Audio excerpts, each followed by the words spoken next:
This is a videotape of the second poetry reading of the 1981-82 season. Reading tonight will be Susan Stewart and Elaine Terranova. This is taped at Jefferson Hall, November 19th, 1981.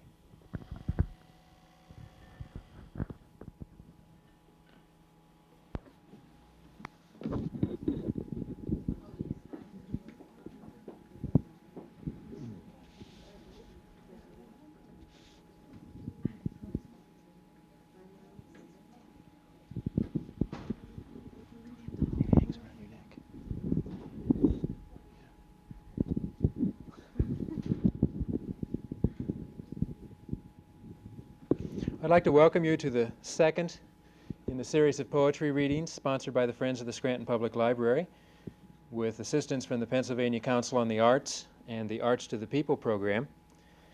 And as you probably know, this year's series we are calling the Pennsylvania Tricentennial Poetry Series, featuring Pennsylvania poets, beginning last month with Gerald Stern.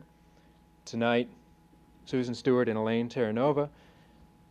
Next month, actually just about 2.5 weeks, I think, December 8th, Gerald Costanza and Henry Brown.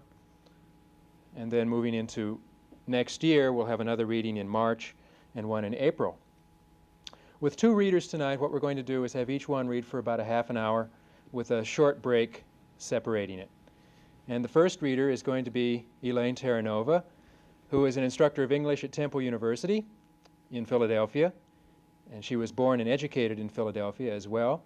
She received her MFA from Goddard College, creative writing and poetry. And her poems have appeared quite widely in many publications, including The Village Voice. And recently, her first collection of poems, book-length manuscript, has been published called Toward Morning, Swimmers. And copies will be available, I guess, at the break and also at the end of the reading. So for the first half of the reading, I'd like to introduce to you Elaine Terranova. Clear this. Can everybody hear?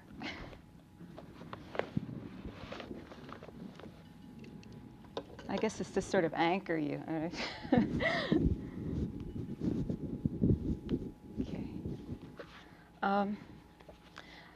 The book is really a kind of collection, two short collections of poems that seem to go together.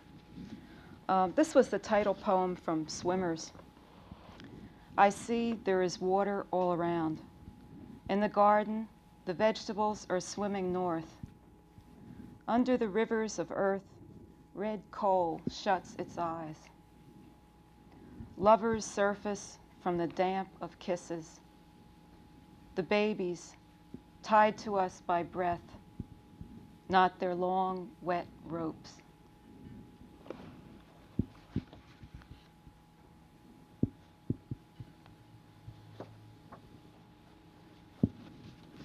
I've been accused of writing a lot of poems about water. This is called Shore Point. If I am small, the night is very large, very full of everlastings. On and on, the sand completes itself. Each foot I lift sinks in and asks a deeper question. Hot, red as death, the water shrugs and then continues its mistakes. You should be here to look at me. For the first time, I wake alone. Ocean, ocean at the doors of my ears.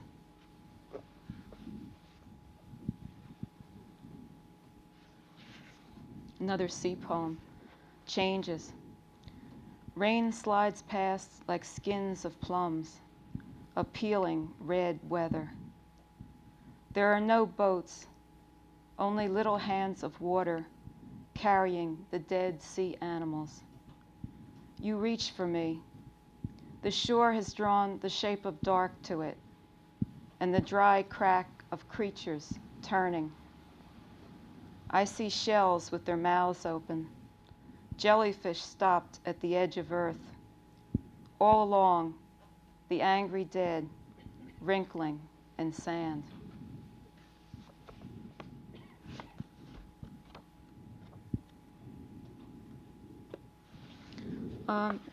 some of these poems are about living in Italy, which I did, I guess, bye, Jacob,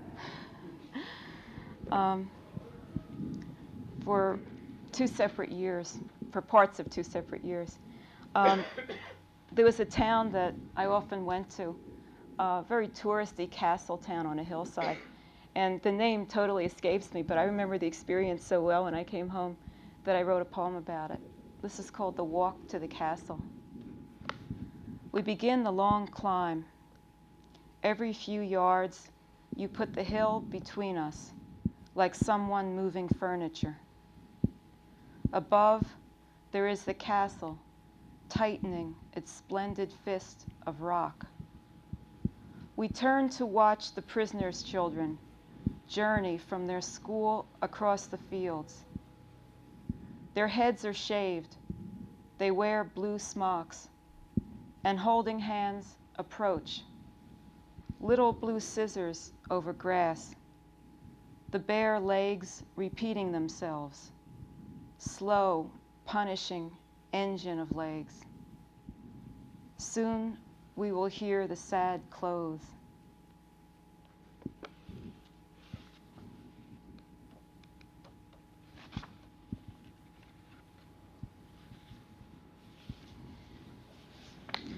This is about a family that I visit often, especially when I was going to Goddard because they lived in New Haven.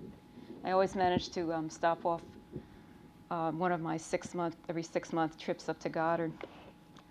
The poem is called Visits. It's in 3 parts. 1, my friend and I lean on a rock, watching hermit crabs. It is dusk. Purples crouch before us. Some of our clothes have brightened and surprise us. Her husband comes to tell us we are beautiful in the colors of our old friendship. 2, winter. The house has done its work. Fire sits with us, pulled into our little circle. The corners gather dark and wait. We sleep, leaving space for the new baby. 3, I miss the birth. I am there when trees at the windows spread their green hands. The leaves change places, wind tangling in them like the flesh of eggs. The baby stirs. People are moving in her blood, their loyalties, their wars. From her mouth, the slow sounds shake. When I was a little girl, fairy tales had a very unusual correlation with me to, I guess, my own nightmares, to horror movies that I saw. But there are certain fairy tales that made such a deep impression that they became very dear to me all my life. And one was The Little Mermaid, which seemed to be an adult story more than a fairy tale for children. This is called Mermaid. Look at this woman, diminished by sadness, like an old house. You will see, worn with use, the tree and stones of everyday life. There, at the doorway, as you sleep, a mermaid, light on her bloody stumps, who pays for what she is sure of. Loneliness without love, or being love, the treason tossing up its fish-like tail.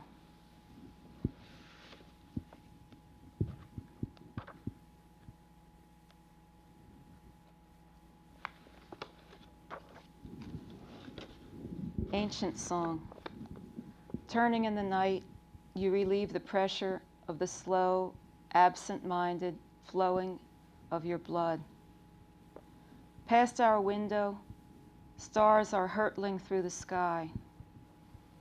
We move as purposefully as birds, mastering the unfamiliar motions of a dead sleep. All this means to be never still. Love itself is a small boat that takes us out and out again in a returning night. I try to hold you back in my embrace. There is only glass, the force of the stars on one side, our infinite caring on the other. You will get older, and there is nothing I can do about it.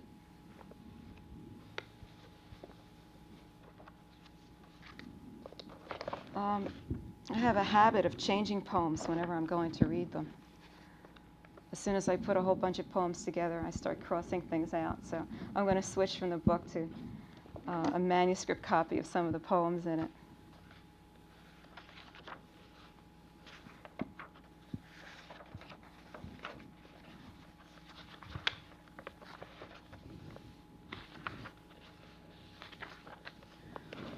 This is called Rotation. You're leaving.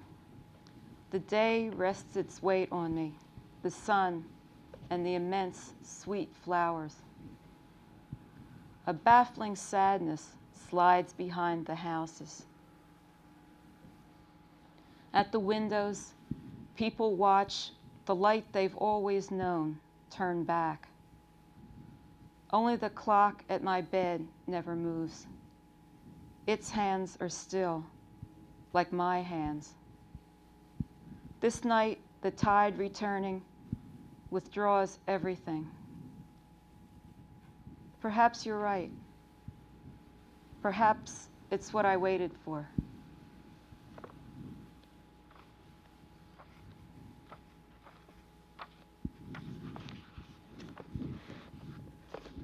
From the Japanese.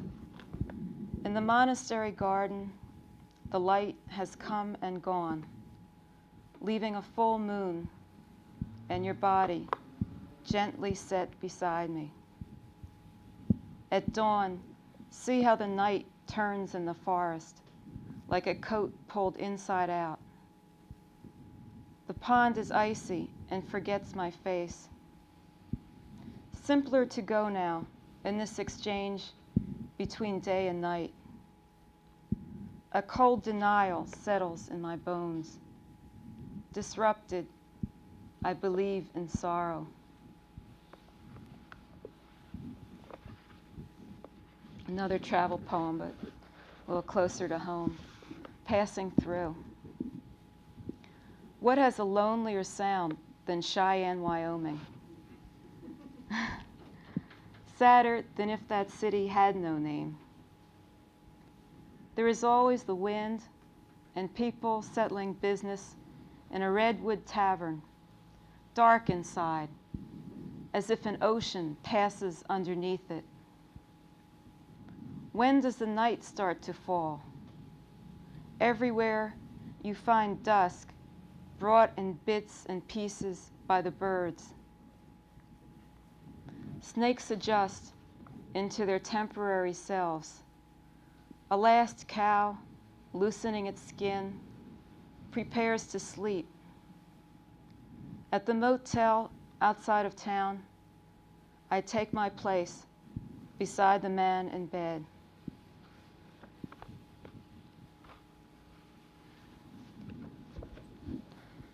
This is a kind of strange poem.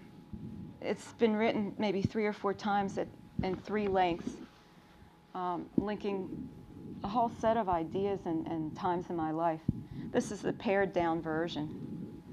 It's about a painting that Renoir did called Le Pêcheur à la Ligne. A couple spend their Sunday by a stream. A net of sunlight settles over them. The young man stands. He rests one arm in back of him, and with the other guides a fishing pole. Bird-like, some feet away, the woman bends toward an embroidery. So undisturbed they are, so still. Leaves seem to reach for them, and human forms turn toward them from the grass. They do not even speak, shaped to their tasks, not work, but a kind of slow, sensual mastery, both moving with the stream in the same diagonal line of culmination.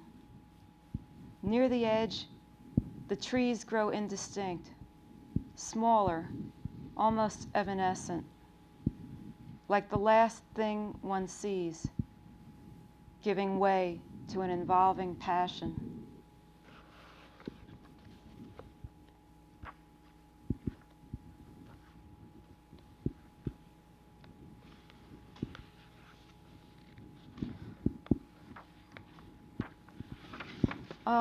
Recently, I've kind of had a resurgence of memories about childhood, and these are some of the earliest, the next couple of poems.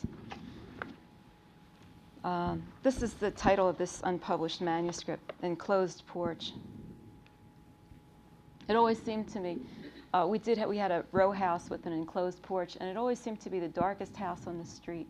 That's my memory of it. Heat bounces up from the pavement. Screened windows seal me in. Between the cool, damp walls, the quiet melancholy. Today, everyone outside has very little clothing on. They are making repairs. The window frames, the garden, pulling the cars sluggishly out of winter. Flowers, pansies, irises, thrust their fleshy petals out into the world. But I have lost a lot in the last season. Sorrows stopped in the throats of birds. My clothing is indifference, a bandage for a loss. From next door, I overhear the neighbor's irritation. This is what improves the path, weeds the patch of dirt, convinces the window to open. The dust in our houses is another voice that swirls up in protest, a cry.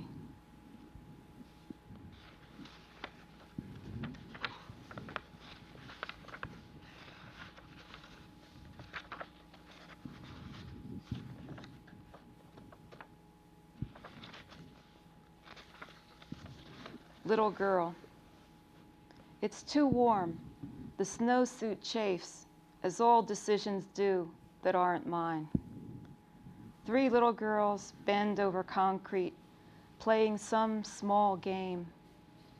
The sky is gray. Brambles from the edge of lawn reach down their skinny hands to scratch our backs with berries like the red fingernails of mothers. Next, a nap. The lost night turns up oddly in the middle of the day. In time, the moon has come between the houses. I listen in my bed for long, resounding steps, to be met with a little upward thrust of stare. Just as I grow sure the night never talks, the voices from the other rooms return. Maybe they are always there, like some condition of the walls.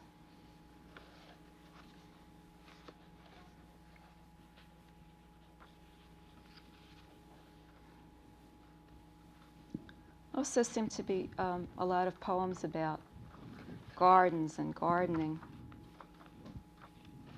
I'll read a couple of them. At the grandparents'. The baby rests in her arms. Again, she feels him grow. The first spring sun stares down at them.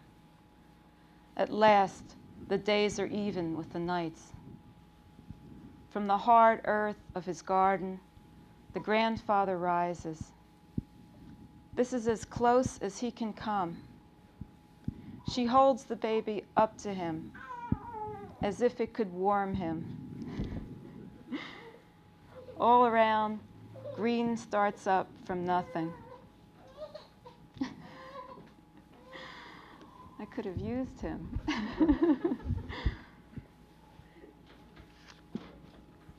She looks off to the hills. distant as they were in her childhood. The grass slides forward and approaches them. Straight-kneed, the tulips reach up as if to be remembered. Vines grow around, inside and out, tightening the little house. Everything here, the grandmother has knotted together with bright colors. The baby's father moves among them, free. All the others are tied to one another. When they leave, the old man bends again. In the sun's cold aftermath, he is not sure what has taken hold.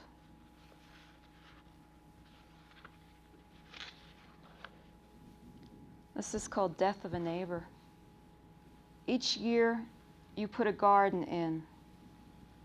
I felt it always, the fresh pain of the earth dug up, seedlings with their roots held down, strained to make a half turn to the sun.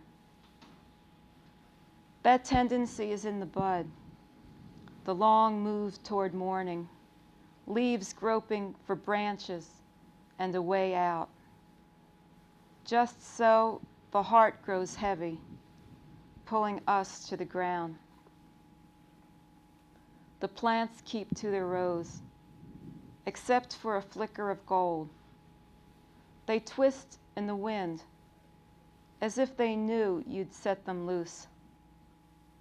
You could have done this long ago, but each spring made you stay and listen for a moment of peace before the next root got caught.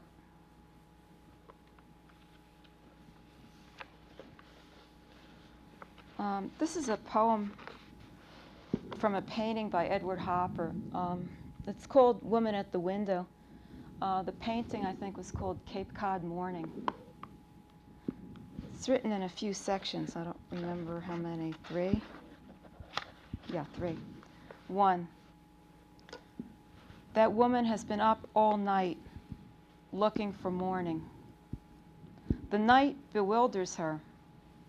The frail markers on the graves tell nothing sure, not east or west. Light leads her to the sky and the swiftly changing trees. Her desperation warns you that dark is the better part of anything. She sees how the flowers go forward, stepping into each new bud. Meanwhile, a silence that is old, that is older than any of us. 2. Looking out to the peach-colored sky, I wait unanswered. Then birds are at the window, and another chance. I see the days wander, the shrubs coming forward, and rocks, their bodies like anything fallen, that the light bends to wake. Like rock, like the layers of earth, we lie, pressed to one another. Our bodies, in the rain and warmth, grow and rest and grow again. All that is green curled around us. You touch me, and the skin my body's cover folds intricately, hinged like a flower. Yet every night I am at the last alone. Each day I am found wanting. 3. The woman is at the edge of the house. Her arms are her support, her white grip on the windowsill. The dark comes screaming after her. All the berries of the bittersweet roll their redness toward her. Light splashes everywhere. It gets between things, unlike the soothing, common dark. How else to know when each new surface has begun? She is too weary now to care. Soft dark, that is for dropping things out, for letting them become distant, past.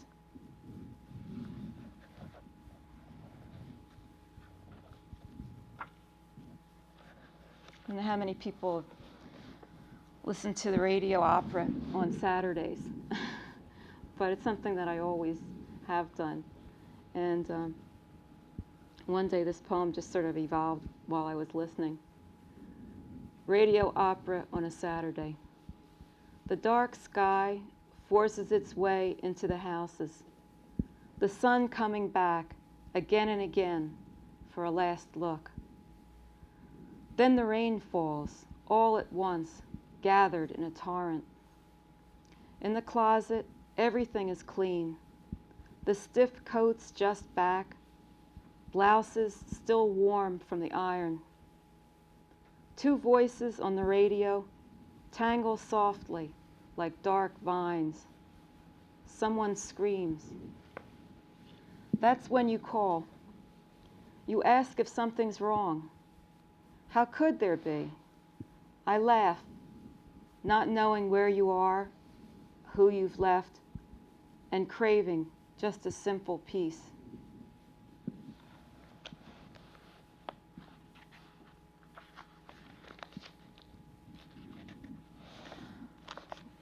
This is about a kind of natural phenomenon that I don't think has a name. I tried to find out once and never could. Something that happens when creeks are frozen over in the winter and a heavy rain will come and just slabs of ice rise up mysteriously. So I called it ice, for want of a better title. You take me to see it, this ice, standing like a monument. The frozen creek in the commotion of a rain that cracks and pitches up and walks away. I measure myself against it, white slabs tilting like a disturbance among the dead.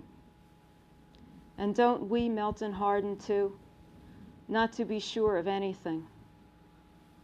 Your voice in the air beside me, even now, is thicker, more remote. A slow moon moves ahead, beckoning. We walk. I say to myself, there's something solid under us. It's sure, it holds. Feet gliding over it in a waltz of trust.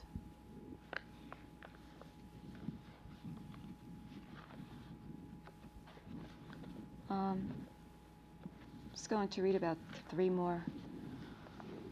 Since most poets write in the middle of the night, at least I think they do, there are a lot of insomniac poems. And I found myself writing this one about a month ago.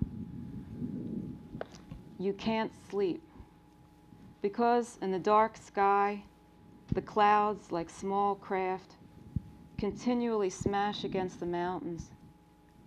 You move. The moon that hurts your eyes, you try extinguishing with branches. Dead fingernails grow, reach over your unsuspecting fingers.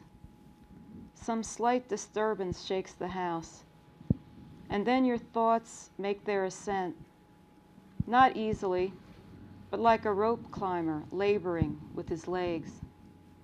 What has awakened you? A word, a dance of tin cans in the wind. Now both are rusted still, and the last doors rightfully shut.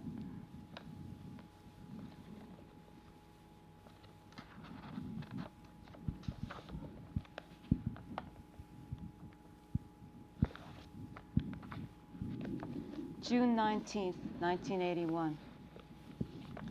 Geese passing drape their thin cries over the long dead branches.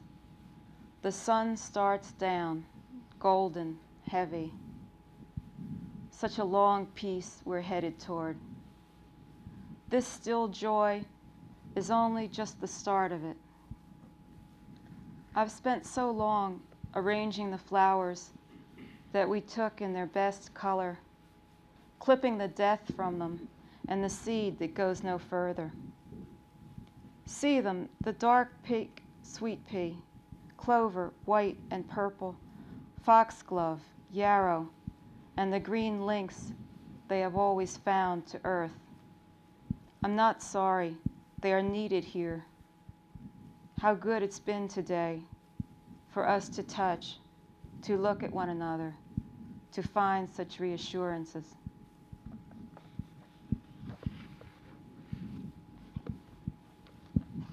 The last one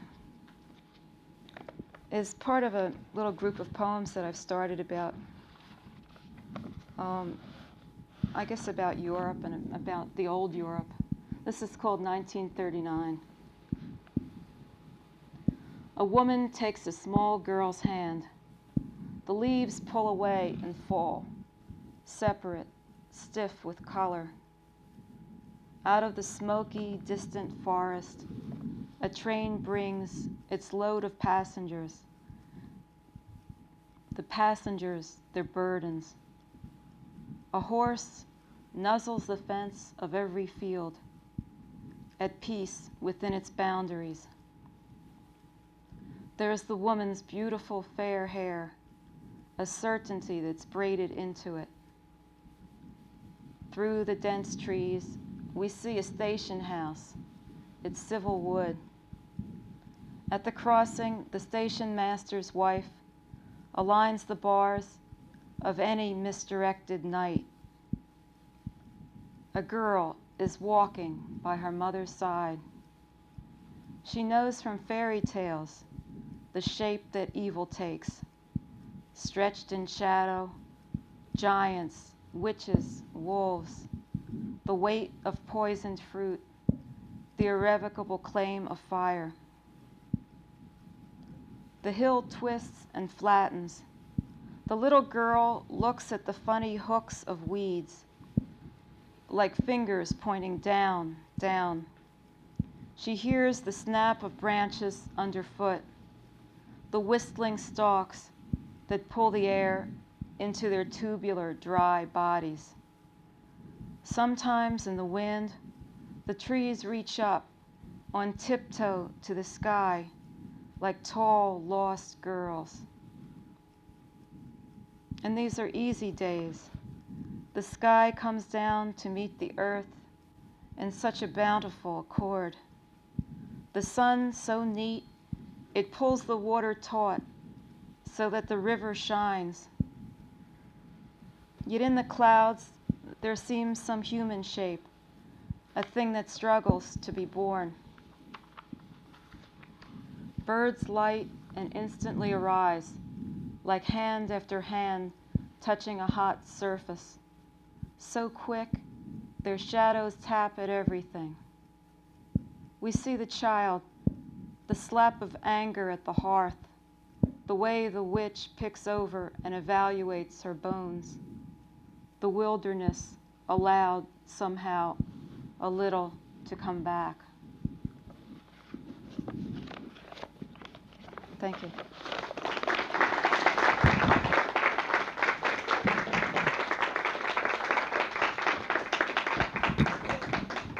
I'd like to invite you to have some wine and cheese.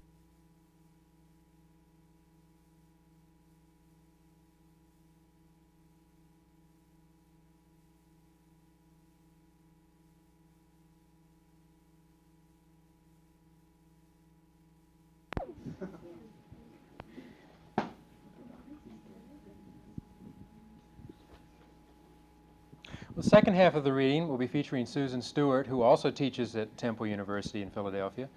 She was born in York, Pennsylvania, and has a PhD in folklore and folklife studies from the University of Pennsylvania. And she has won several prizes, including the Young Poets Prize and the Helen Bullis Poetry Prize. And recently, her first book of poetry has been published entitled Yellow Stars and Ice, which I believe will also be on sale. So I'd like to present to you Susan Stewart. Anoint me with the microphone. Anoint me with the microphone.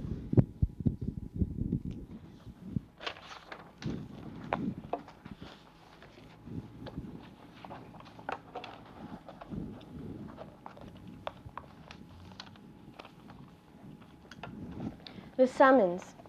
I call you friend from the tree houses and caves, from the soft moss by the animal graveyard, from dove's wing and dog's belly beneath, and friend from the spruce at evening, where the swing and the wind are the same in the branches, and each whispers a name not its own. Friend from abandoned houses, where an open suitcase fills with rain, and real birds peck the birds from the wallpaper. Friend even from this. From the spaces between rooms I call you, from songbooks full of wasps in the attic and the pockets of your father's uniform, friend from sharp bullets and feathers.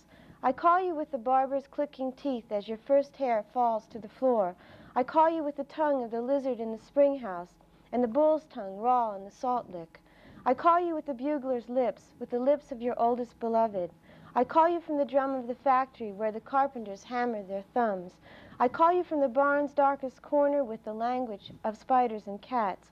I call you with the last key of the dismantled piano, with the whistle of the child who can't whistle, and the tambourine of the man who is deaf and dumb. I call you friend from the mirrors and rivers, from the deepest, most solitary silences of sleep. I'd like to read a poem tonight called The Miners of Delta. My grandfather was a miner, a slate miner, not a coal miner as many people in Scranton are, but it gives you the same occupational disease. And I've made a pact with his ghost that whenever I'm in a mining town, I'll read this poem. The Miners of Delta. In the anonymous night I see them, in the shadows thrown on the house by the random shouts of dogs and sirens, in the breath of cars that rise and fall on the wind, and the radio beam slow cut through the roofs. In the silhouette of the boy next door, monstrous in the cap pistol's light, and in my own eyes caught between the window and the screen, unable to turn toward the night, I see them carrying their picks and torches through the empty streets of Delta. They are pulling the stubborn quarry behind them, into the shattered light, into morning. Everywhere they haunt the day, in the checkout line at the supermarket and the lines at the movies and stations, in the far seats of the subway and the booths at the back of the diner, everywhere the Delta miners, silently watching the living, drifting between the slate-stall faces that have somehow been broken into sky. Through the blue of the Susquehanna and the marbled veins of their arms, through the blue of their shirts and their shoes and the heaving blue of their lungs, they walk with their twine linked around their waist, their voices held together by the heavy hymns of wails. In the drum of childhood bedrooms and the startled voice of my husband in his sleep, in the wall's electric hum and the radiator rattling against the dark, I hear their hammers and hatchets ringing the hours on the sides of the quarry, blinding the water's eye below them with the dust and smoke of their hands. Here in the blanket's folds are the bodies made of peat and sandbags. Here in the brooms and the mops are the axes and chisels of sadness. Here are the Delta miners, their faces chalked in the blackboard night, chipping away through their own throats and chests where their hearts stand naked as diamonds or stars.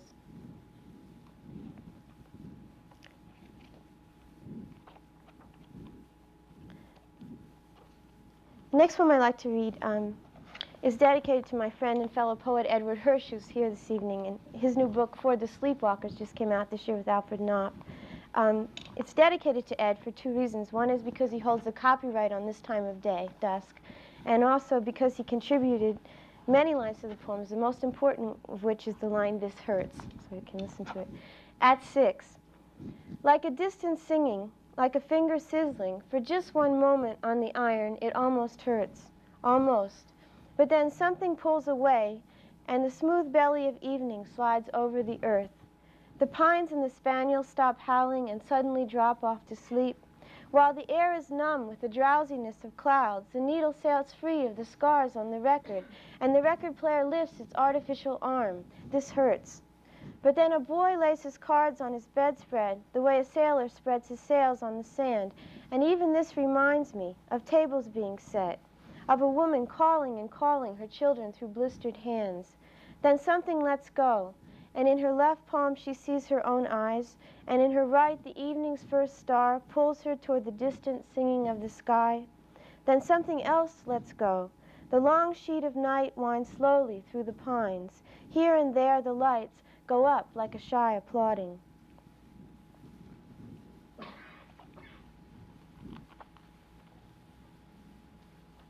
How long does it take? Almost anything can happen between the snap of the trigger and the bullet's solitary exile across the ox-eyed daisies. The moment when our ears bend down like polite and innocent questions saying, "Yes, I heard it," or the terrible hunger of the clouds. The lightning slowly rips through the silky night, while the maples cross and uncross their naked legs like embarrassed girls. You feel the catastrophe of the air raise the soft hairs on your arms, the wind now struggling at the back of your throat like a captured bird. The dinner bells are all set off at once by a careless burglar, and the men put down their hoes and rakes and start across the fields. You know what they will say when they reach their empty kitchens, how the waiting room smell of urine and death deepen the throats of the hallways, and how hard it is to forget a sudden vision of the river, there without beginning or destination and grazed with the swollen twilight.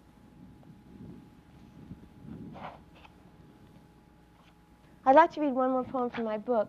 This is a rather long poem in 4 parts. It's based on a map that I saw in the Isabel Stewart Gardner Museum in Boston. It's a wonderful museum. It has just about everything in it. And there's a Renaissance map in that museum called The Country Surrounding the Garden of Eden. And I didn't see much more of it than the title.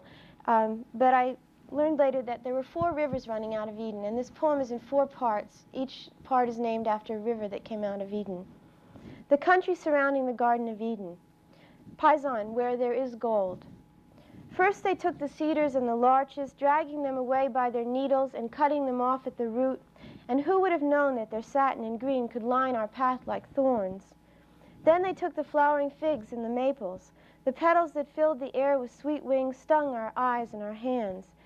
At autumn's golden pitch they came with their fire and their sickles, and even the orchards unclenched their fists, dropping their arms into the crackling grass.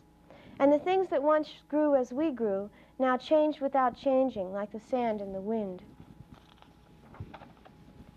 Gihan, that compasseth the whole land. At the first frost we found our sheep with strangled hearts, lying on their backs in the frozen clover, their eyes wide open as if they were surprised by a constellation of drought or endless winter. The wolves walked into the snow like men who have given up living without love.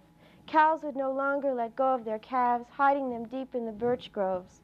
Everywhere the roads gave off their animal cries, running toward the edge of what we had thought was the world. And the names of things as we knew them would no longer bring them to us. Hiddekel, that is it which goeth toward the east. It began with the wells coughing their last drops and the fish with blistered scales that were thrown up by the river. We left each day with empty nets and ropes, for our bodies seemed to lose their way home. Candles and tallow disappeared from our cupboards until every house came to live in darkness. The night lost its noises one by one, and the silence filled us with a fear of glass and strangers. That spring no salmon or swallows returned, and the river moved restlessly under its ice, like us, like magicians who forgot what came next. Euphrates.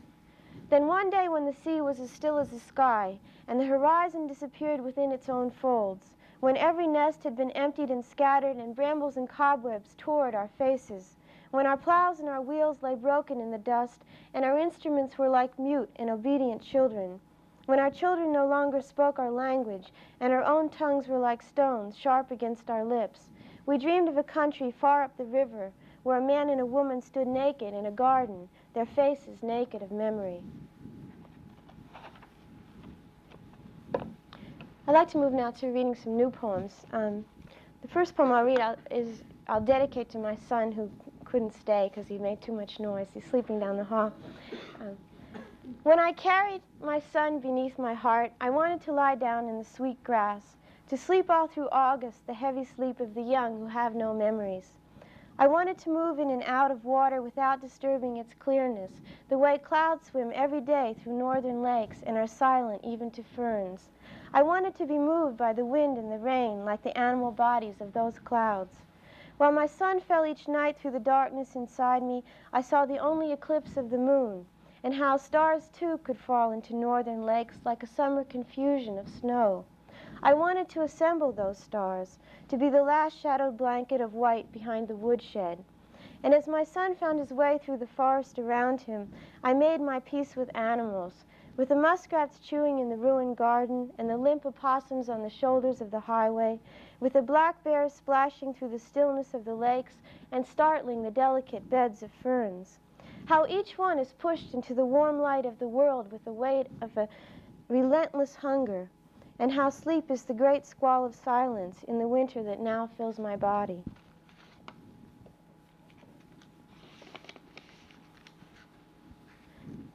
The next poem is a poem called The Factory Girls Get Up to Read Shakespeare.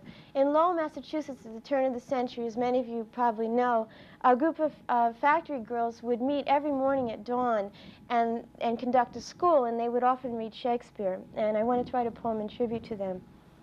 The factory girls get up to read Shakespeare. At dawn, a piece of ice breaks from the roof, and a gull flies up and over near the river. You so rarely see them alone. I thought I heard gunshots as the sun set last night, but it was only the floes as they began to move downstream toward Boston or maybe the ocean. You see, in March the brave and stupid skater drowns and the wind sounds like thunder in my sleep. Walking home this time of year, I always let my hair loose, and I'm filled with a different kind of racket. Do you remember the serenade outside the gates at noon?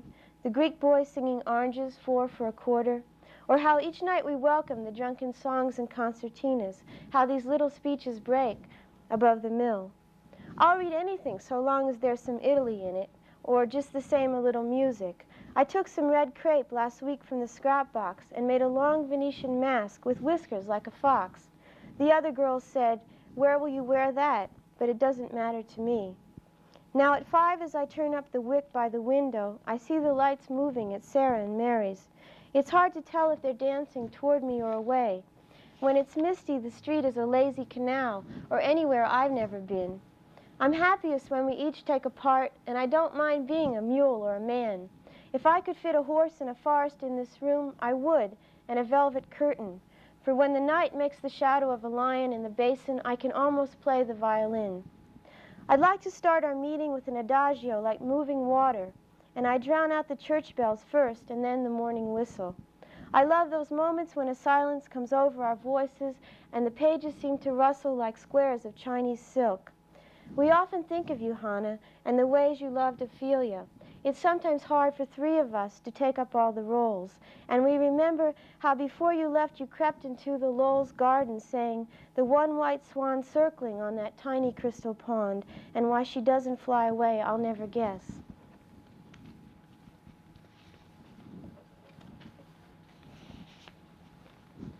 7 bridges. Sometimes before I wake, I see an iron bridge reaching across a clear line of tracks, a bridge that begins in blisters and rust and arches away into morning. Then I'm walking across its sharp rails, and I feel it in the small of my feet, feel it like any inhuman thing with a beginning and end and no middle. Or it could be this bridge, half drowned in the Susquehanna, half dead in the yellow water and its pilings furred by moss. Then on the other side, the Devil Bridge of Bagni de Lucca, convulsing like an ingot in the blast of a furnace before it lands belly up and steaming. Beyond that, the false happiness of the bridge to Camden, or the 6 boards nailed across the cow pastures creek. Downstream the bridge I can't remember, like pairs of wings lifting over Mexico. There always comes a point when I'm tired of other sides and remember there was only one bridge after all, the one by the olive oil plant in Somerville, Massachusetts. It made a strange music in the wind, though I never crossed it in the morning or in the evening either.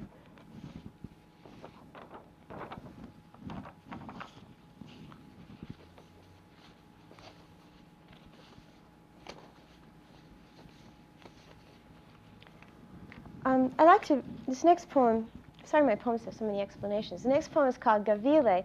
It's a little town south of Florence where my brother-in-law grew up. And there's several references in the poem that you should know. One is that in the Middle Ages, the people of Gavile were oppressed horribly by the Cavalcanti family of Florence. They taxed the people of Gavile to an extreme degree, and the people rose up and they killed the youngest son of the Cavalcanti family And then after they did that, the Cavalcanti sent an army to Gavile, and they killed all of the newborns in Gavile, all the children. And there's a line in Canto 26 of the Divine Comedy where Dante is showing hell and points out that younger Cavalcanti son and says, in the line, the epigram to my poem is, "The other was he because of whom you, Gavile, weep." In the yellow light of evening, a woman with arthritic hands winds her lump of wool, and the cheerful old communist in the hospital corset nails up a notice of another picnic. So many bees circling in and out of the hives, and the grapes nodding heavily on their gray-green vines, the bocce bowl rolling down the hill and disappearing into the darkening orchards. If all the evil in the world fell into this place, if the Cavalcantis rode again on their furious stallions and the newborns were silenced in their beds, or say the Germans marched back and took the lids from all the pots and shot every partridge and slept in the oleanders, if the power plant started its relentless blows, what remained would begin again. The children would still take up jogging. The man with the tumor on his neck would still hold the stopwatch. The bocce ball would roll back when the snow melts and the broken oleanders flame into bloom. And each evening would come in on the yellow air like this one, like a lost bee that never knew what smoke meant, how something burns always once the hive has been destroyed.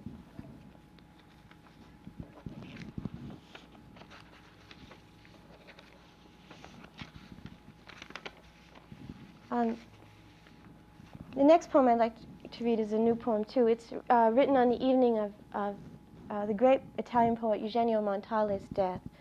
The evening of Montale's death. A green light trailed through the park at dusk, like a lantern slowly carried by a search party. But it was only a fisherman starting out to avenge some private grief. 2 by 2, the couples hurried into the inn with its warm music of spoons against linen. That was the first evening of autumn when the dogwood smoldered at its edges. Soon every shadow would be blazing into the black winter rains. That was the last summer evening. A mist fell softly on the benches and on the thunder-scarred faces of the pine trees. What the sun had tried to make simple, the night was about to obscure. Because out of that fog with its comings and goings, with its rich promise of darkness, rode all the mistakes of God. The June bugs carrying their swollen bellies on frail and pitiful wings, while above the mulberry trees tried to hide their aborted patchwork leaves. A pair of runners limped by with their arms thrown around each other, and a small woman in an enormous winter coat dragged her wheelless bicycle beside them.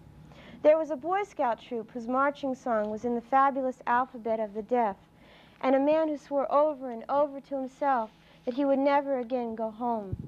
They all ran after the trailing green light and toward the promise of winter, away from some warm place of beginning, which one by one they had neither remembered nor forgotten. Just as at dawn a search party gathers in an open field, and a lantern is held up to each face to be sure that nothing has changed.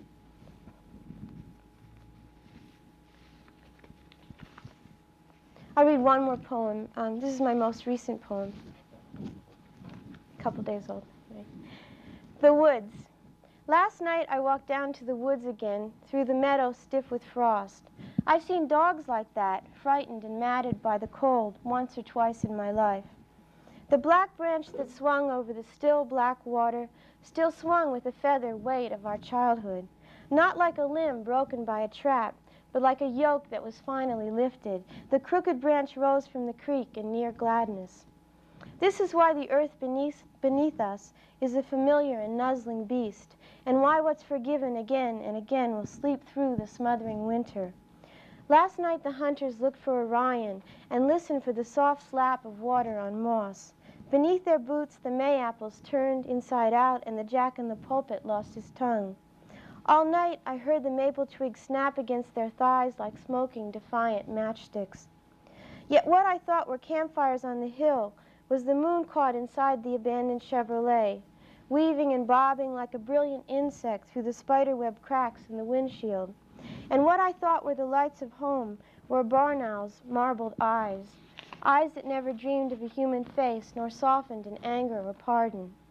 Last night I was far from the small cave of childhood where the walls pressed coldly around our shoulders, and it's true I was far from the woods as well.